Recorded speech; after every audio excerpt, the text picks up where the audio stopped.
Apa nggak ikut kerja sama dia? Nah, udah Pak Rw balik sana. Stang gua mana? Lalu jagain parkir mana stangnya man? Bolak. Sketsa komedi yang berbeda. Bang habisan pulsa kan? Iya. Mana nomor handphonenya? Apaan lu? Ganteng enggak minta nomor. Ikut yoga dulu ya. Iya Mami, nggak apa-apa. Jadi yang Mami maksud yoga itu bukan olahraga yoga, tapi yoga ini. Salfok, Salah Fokus hadir setiap Senin sampai Jumat jam 7 malam di Trans TV.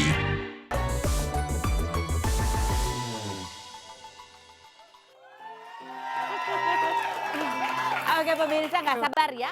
Ada kasus apa lagi nih kita Mirzani, benarkah dia menelantarkan anak? Ya dia laporin apa lagi? Kenapa tadi pagi dia marah-marah? Yang kemarin juga sempat posting instastory juga marah-marah. Marah-marah ke siapa? Ada apa? Kenapa? Tapi sebelumnya kita ke pojokan dulu untuk membahas berita-berita yang hot baik yang datang dari dunia nyata maupun dari dunia.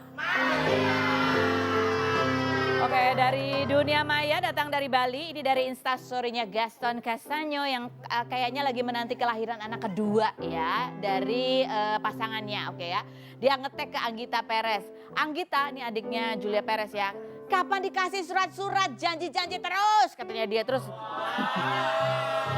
Emoticon gundul merah itu ya. Oke, ini surat-surat apa yang dimaksud ya? Apakah ini berkaitan juga dengan surat cerai yang tahun lalu udah pernah kita tanya gitu ya ke Gaston. Benarkah Gaston kamu tuh meminta surat cerai dengan Julia Perez itu tujuannya adalah supaya kamu bisa menikah lagi dengan Luna Montiko, ibu dari anak-anak kamu itu? Terus dia jawabnya enggak, saya minta surat-surat bukan untuk menikah lagi karena saya tidak akan menikah lagi hanya sekali saja seumur hidup katanya gitu ya. Pada saat itu juga kita udah tanya ke Nia ya, udah tanya ke Anggita Perez, apa jawabannya kita lihat lagi yang berikut ini. Udah ambil keputusan itu, cuma nikah sekali aja. Dulu pernah, tapi karena aku mau urusin surat-surat yang lain bukan karena aku mau nikah. Kalian memang hubungannya sama Gaston baik? Baik, Baik, memang suka telepon-teleponan nggak Pak? baik. Dia pernah minta surat cerainya, pernah minta emang? Secara langsung sih enggak, cuma aku pernah dengar gitu. Pernah dengar kalau dia minta surat cerai gitu kan. Aku dengar gosip-gosip seperti itu. Dia bilang, iya nih, oh iya ya nanti kalau ketemu nanti aku kabarin. Karena gitu. aku nggak tahu di mana, mungkin saat itu terlalu hektik. Bukan aku yang megang loh, aku nggak tahu sama siapa ngasih. Kalau kamu ketemu Luna Montiko, mau ngomong apa nih ya?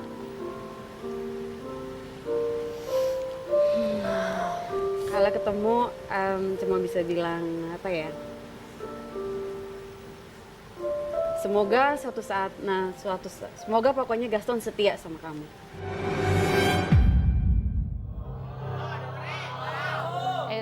Kalau betul minta surat cerai mah gampang. Datang aja ke pengadilannya ya minta. Ya kan Bu ya? Ya gitu nggak sih nih kita? Pakai pengacara. Oh pakai pengacara. Oh ya benar, atau kirim pengacara aja suruh minta. Sebenarnya gitu. Next yang berikutnya kita menuju ke orangnya ada di sini ya, instastorynya Nikita Mirzani. Ada apa lagi dia pagi-pagi ini? Coba kita lihat jreng. Dia tag lagi nonton ya, lagi nonton wawancaranya Tessa Mariska kayaknya ya. Oh kamu ngefans banget sama dia. Dia bilang gini, God is good, ada yang keceplosan, begitu baiknya Allah sama yang namanya Nikita Mirzani katanya gitu. Next yang berikutnya ada apa? Coba kita lihat, mana? Next. Nah ini nih, kok ada ya orang lain yang tidak berkepentingan dalam kasus perebutan anak yang hak asuh 100% jatuh ke tangan saya, dikeluarkan oleh Pengadilan Agama Jakarta Selatan antara saya dengan mantan suami sah saya, Sajat Ukra. Bisa tahu duluan kalau saya dipanggil sebelum surat itu datang ke rumah mewah saya. Sebagai warga negara Indonesia yang taat akan hukum, bisa tolong dijelaskan Pak, katanya gitu. Emang suratnya datangnya kapan sih Bu? Jadi dia tahu duluan sebelum surat itu datang justru. Suratnya datangnya kapan? Suratnya datang tuh kemarin. Loh dia komentarnya kapan? 2 hari yang lalu. Oh 2 hari yang lalu? Iya. Jangan-jangan dia bisa membaca ini kali. Iya mungkin. Secara kan dia orang tua. Biasanya kalau orang tua itu pinter menerawang sesuai usia kan. Ya. Terus maksud kamu, oh apa ada sesuatu yang wah dia keceplosan itu yang bagian mana? Karena dia tadi ngomong Medina sudah bilang ke dia bahwa akan ada surat panggilan kedua. Gitu. Jadi poinnya apa? Medina Kenapa? Iya. Medina ternyata dia tahu dan dia kasih tahu ke orang tua ini, si nenek ini, bahwa akan ada panggilan kedua. Implikasinya apa? Sebetulnya kan tidak boleh itu. Kalau dia dilakukan resikonya apa? Kalau lawan nenek-nenek sih Niki nanti takut dosa, jadi nggak apa-apa biarin. Kalau lawan Medina? Oke lah. Oke. Seperti apa pernyataan Tessa, kita dengarkan yang berikut ini. Ini kemarin dikirim sama Medina panggilan yang kedua kan, itu diproses. Dan nanti selanjutnya kita serahin aja ke Bapak Polisi. Oke.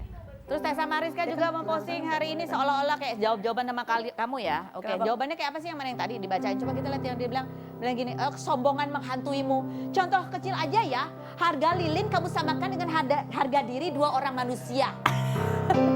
Blur-blur nggak lo itu? Namanya harga oplas hidungmu, bibirmu, lalala bodimu itu seharga kata-kata gue yang mahal ini, shy. Oh berarti mahal dong ya operasi kamu ya? Mahal banget. Berarti kue. Harga sedot lemak perutmu dipindah ke mu? Emang iya kamu sedot lemak? Oh iya. Oh iya serius? Iya, Beneran? Dulu banget. Dulu banget Karena Niki menyayangi tubuh Niki pengen selalu seperti ini, makanya Niki melakukan treatment untuk diri Niki sendiri. Kalau Ibu Tessa kan dia nggak tahu ya dia mencintai siapa sampai akhirnya blewer semua begitu. Kemudian tamu saya hari ini. Iya. Hari ini sudah ada Nikita Mirzani ditemani sama temennya Fitri yang akan bercerita. Sebenarnya Nikita Mirzani ini ibu yang seperti apa sih begitu ya. Tapi kita lihat dulu profilnya berikut ini.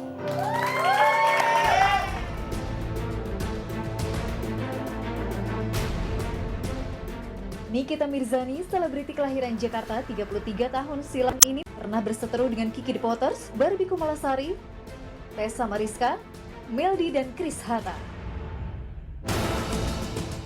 Di tahun 2015, Niki juga pernah mendekam di rutan Pondok Bambu selama 2 bulan karena kasus penganiayaan.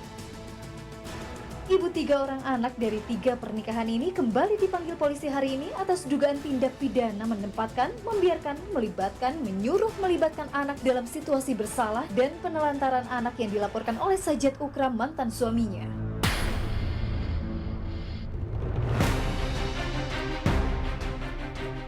Terlihat dari Instagram, Niki berkonsultasi dengan Kaseto dari KPAI.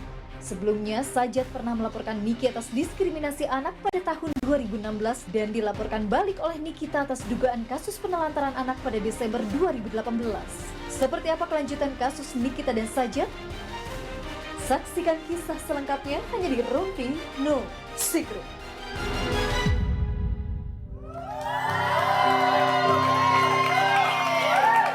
Kasus yang udah lama banget ya, anaknya aja lahirnya tahun 2014. Ya sekarang udah umur 5 tahun, Oktober tanggal 3. Terakhir ketemu bapaknya kapan sih? Nggak pernah ketemu. Nggak pernah ketemu, karena? Nikinya atau anaknya? Dua-duanya. Kalau anaknya selama Niki waktu mendekam di Pondok Bambu, tiap hari ketemu bahkan tidur bareng. Sama? Gitu. Sama anak Niki sama Jet. Oke, terus? Gitu. Kalau Nikinya nggak usah ketemu lah. Dia kan bisa lihat Niki di TV atau di mana-mana. Ya nggak, terus? Oh iya ya. Terus habis gitu apa yang terjadi sesudah kamu mendekam Pondok Bambu? Hubungan bapak dan anak ini? Baik-baik saja. Habis itu dia menghilang selama 2 tahun. Nggak tahu kenapa 2015 mau ke 16 ada laporan polisi. Sebenarnya dia nggak peduli, cuman kayaknya karena dia sudah berkeluarga lagi, nikah siri sama si perempuan ini, dan kayaknya perempuan ini tidak bisa memberikan anak, langsung deh tuh laporan polisinya gencar gitu. Jadi sebenarnya di awal-awal pertemuan antara bapak dan anak ini baik, aja. ada foto-fotonya dia lagi berenang, lagi belanja. Kemudian dia menghilang. Kemudian dia menghilang 2 tahun. Tapi sesudah dia menghilang 2 tahun itu, kalau misalnya dia mau ketemu lagi, kamu halangi nggak sih? Dia nggak pernah telepon, nggak pernah nanya-nanya kabar, nggak pernah. Tiba-tiba ada yang namanya Ibu Elsa, pengacaranya itu langsung telepon gitu. Dan menuding kamu menghalangi. Dan menuding aku menghalangi pertemuan. Gitu, dan ada tuding. Dan dari selama Niki hamil sampai melahirkan sampai sebesar ini tidak ada 1 sen pun uang yang Niki terima. Dia baru mentransfer uang sebesar 6 juta itu setelah laporan polisi itu berjalan di tahun 2019 awal. Jadi yang ada di bulan Maret, di bulan Juli gitu kalau tidak salah. Itu ada 5 bulan ya Kak ya. Tapi selama hamil waktu itu ada nggak ada sama sekali. Bahkan waktu Niki hamil Aska kan memang hamilnya payah. Kayak nggak bisa makan, nggak bisa minum, nggak kerja juga selama kurang lebih 7 bulan. Itu saat Niki melahirkan Aska pun Niki pinjam uang Mbak Tari, pinjam uang Mbak Rini, pinjam uang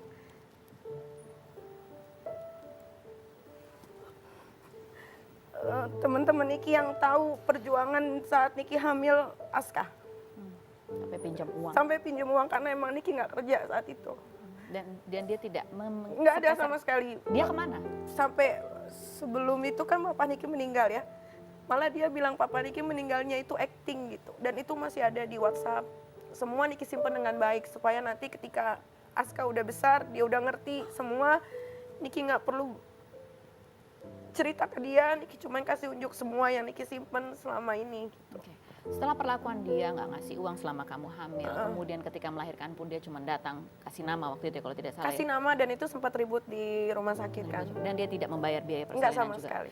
Kamu masih memberi kesempatan dia untuk bertemu anak kamu Dia pernah ketika video kamu- call, dia pernah minta bikinin video, Niki kasih semua gitu. Tapi memang dia nggak pernah ada niatan untuk bertemu dan Niki pun nggak memaksa dia juga dan nggak pernah mau minta lo nafkahin dong, nggak pernah sama sekali. Tapi kamu tidak melarang dia pada saat kamu ditahan di rutan Pondok Bambu? Enggak sama sekali. Apa yang membuat kamu satu tidak keluarga Niki, karena menurut Niki siapa lagi yang bisa jagain anak Niki kalau bukan bapak kandungnya sendiri gitu kan.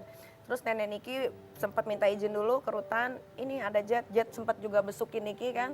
Niki bilang ya it's okay, take your time with your Pada baby. saat itu dia kasih duit nggak? Enggak sama sekali. Jadi pada saat kamu di penjara kamu tidak bisa menafkahi? Enggak sama sekali. Siapa yang menafkahi anak kamu? Keluarga Niki, nenek, abang, Itu ya. tante. Ya. Bapaknya tidak sama Enggak sekali. sama sekali. Tapi kamu tidak ada kekhawatiran bahwa Sajat bisa mengambil anak kamu pada saat kamu Enggak, tidak berada di karena tempat? waktu dia sama anak Niki, si Aska, didampingin sama nenek kalau nggak sama om gitu. Jadi tidak pernah sendirian? Iya, sama paspornya diambil waktu itu. Sama? Sama nenek supaya dia nggak kabur. Oh, pada saat itu seperti itu. Jadi ini dugaan kamu adalah dia melakukan pelaporan karena dia sudah menikah lagi? Karena dia sudah menikah. Jadi Karena ada- sebelum menikah kan kakak tahu ya ceritanya itu laporan tuh nggak ada sama sekali. Mbak Fitri tahu dari sejak tahun? Gencarnya sih 1 tahun terakhir. 1 tahun terakhir. 1 Tahun-tahun sebelumnya Mbak Fitri udah Sebetulnya waktu awal-awal itu saya coba memediasi. di tahun berapa? Hampir ini? 1 tahun. Ya tahun ini. Tahun ini, Ya, memediasi. memediasi sama sahabatnya yang dari pihak sana. Saya bilang kenapa mesti begini? Kenapa nggak diomongin baik-baik? Kenapa nggak diminta baik-baik? Kalau nanti Niki nggak mau kasih ketemu biar saya deh jaminannya. Tapi asal baik-baik gitu. Oke. Dan ternyata nggak mau. Gitu. Udah biar udah berjalan begini aja. Jadi ini kan banyak yang menduga bahwa kamu sebenarnya nggak ngasih ketemu antara bapak dan anak. Enggak. Karena dia sebagai bapak pun nggak bisa dibilang bapak ya. Kalau dia sayang sama anaknya harusnya dari anak itu lahir, karena kan kita taruh di Instagram di mana gitu, tuh dia nggak ada respon sama sekali. Dan baru kali ini dia bener-bener, Niki juga bingung gitu, apa sih yang dia mau gitu kan. Niki tuh nggak pernah ganggu hidup dia, Niki nggak pernah cari tahu tentang dia, Niki nggak mau tahu gitu. Niki case close semua tentang dia, tapi kenapa selalu Niki terus yang dicecer, Niki terus sampai Niki yang melahirkan anak Niki sendiri, Niki kerja sendiri harus dijadikan tersangka pun Niki nggak masalah. Tapi tolong jangan dibawa anak Niki ke sini gitu. Jadi itu yang membuat kamu marah, sedih, karena ada pemanggilan kamu dan anak kamu. Anak Niki baik-baik aja, nggak kenapa-napa.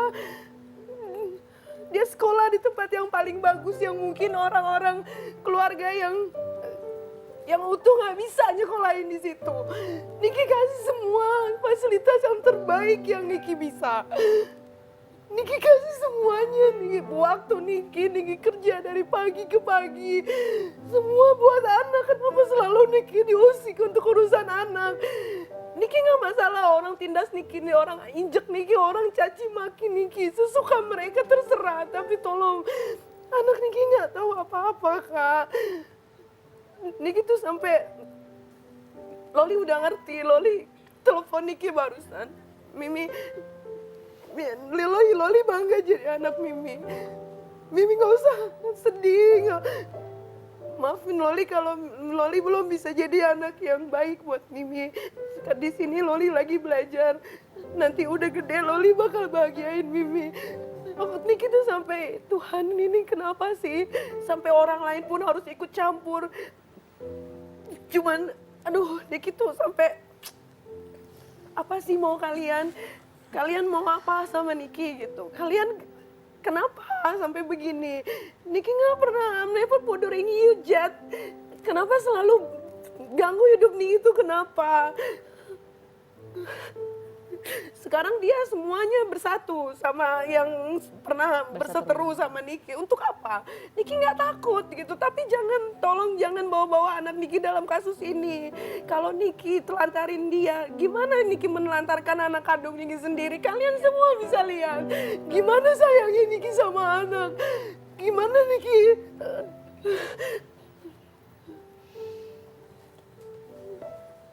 Minta tisu.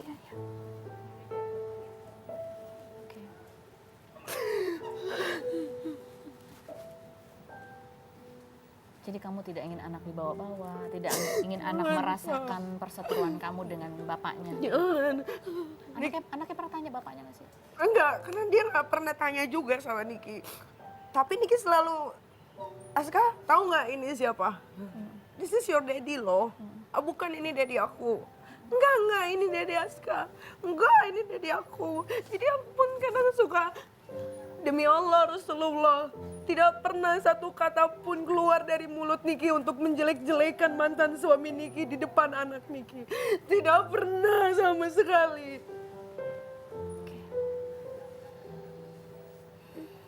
Mbak Fitri, waktu itu Mbak Fitri mencoba memediasi. Harapannya dari pihak Niki sebenarnya pada saat mediasi itu apa sih pada pihak mereka? Harapannya ya kepengen Aska juga ada figur bapak di Pengennya hidupnya. juga ada figur Ya. bapak. Oke. Tapi dengan cara yang baik. Tidak dengan cara perebutan secara hukum. Iya. Kalau Mbak Fitri sendiri melihatnya gugatan dari pihak Sajat, itu apa sih keinginannya, maksudnya apa? Apakah hanya ingin bertemu atau sebenarnya ingin mengambil hak asuh sepenuhnya atau bagaimana? Kalau untuk mengambil mungkin saya nggak terlalu jauh mikir ke situ ya. Mungkin susah juga kan untuk tiba-tiba dipisahin sama ibunya. Mungkin ingin ketemu. Cuman caranya mungkin ya agak kurang pantas gitu untuk Niki sekarang gini. Niki mungkin bisa apa ya? Mungkin sejenak melihat, memahami gitu ya, kalau bisa dipahami. Kenapa dia tiba-tiba selain ada orang lain yang mempengaruhi gitu. Kenapa tiba-tiba harus mengambil langkah hukum tuh, ada pemicunya kah? Pernah? Nggak ada. Niki aja nggak ada nomor telepon dia sama sekali. Nggak ada? Nggak ada. Tapi kalau udah sekarang kayak begini, kejadiannya nggak akan Niki kasih lihat sedikit pun. Ya.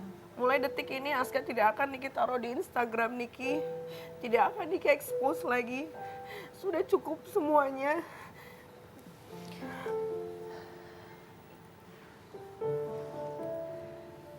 Ya mungkin ini apa ya, momen yang baik sih Kak Ros untuk memberitahukan gitu ya ke pihak manapun ya. Sebetulnya kalau saya ngelihat Niki itu mungkin dia lebih baik lagi ngurus anak daripada saya sebenarnya. Karena apa? Nggak tahu, saya ngelihat tuh, saya kan sering jalan-jalan sama-sama ya. Ada satu masa itu yang bikin saya itu sebetulnya kepengen nangis juga ya. Ceritanya boleh ditahan nanti aja. Setelah yang berikut ini, jangan kemana-mana. Tetap di Rumpi.